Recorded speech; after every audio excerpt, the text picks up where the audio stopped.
தலைநகரான ஹவானாவில் தொடரும் மின்வெட்டை கண்டித்து மக்கள் போராட்டங்களில் ஈடுபட்டனர்.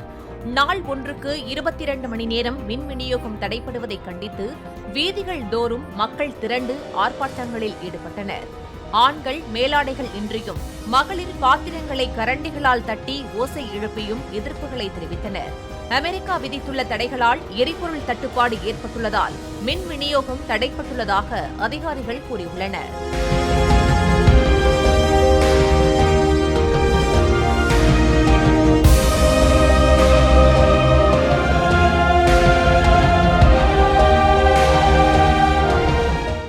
பிளே ஸ்டோர் மற்றும் ஆப் ஸ்டோரில் இருந்து பாலிமர் செயலியை QR கோடு மூலம் பதிவிறக்கம் செய்யுங்கள்.